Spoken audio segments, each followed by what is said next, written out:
রাজ্যে সন্ত্রাসবাদীরা মাথা চাড়া দেওয়ার চেষ্টা করছে। সরকারের কাছে নিশ্চয়ই খবর থাকবে। যদি এই খবর সরকারের কাছে না থাকে তাহলে এটা সরকারের দুর্বলতা হবে। রাজ্যে জঙ্গি আনাগোনা নিয়ে সাংবাদিকদের প্রশ্ন উত্তরে শনিবার এই মন্তব্য করলেন প্রাক্তন মুখ্যমন্ত্রী মানিক সরকার। কাঞ্চনপুর মহকুমায় সম্প্রতি জঙ্গিদের আনাগোনার একটি খবর প্রচারে আসে। এ নিয়ে মানিক সরকার প্রতিক্রিয়ায় বলেন, বাইরে কোথা থেকে জঙ্গিরা আসছে, এদের পেছনে কোনো শক্তি এটা সরকারে ভালোভাবে জানবে। তিনি বলেন, বাম সরকারের সময় এসবের দিকে নজর ছিল, ফলে মূল জায়গায় আঘাত করার চেষ্টা করা হয়েছে সে সময়। মানিকবাবু আরও বলেন, এই জায়গায় সরকারকে ভূমিকা গ্রহণ করতে হবে। জনগণ শান্তি সম্প্রীতি চায়, সন্ত্রাস চায় না।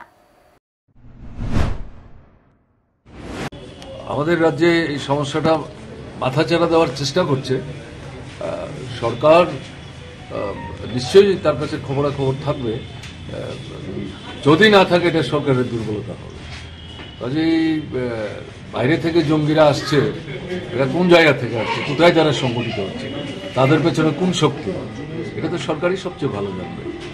আমরা সরকার চালাবার সময় তো এইগুলির প্রতি নজর আমাদের ছিল, ফলে আমরা মূল জায়গায় আঘাত করার চেষ্টা করেছি।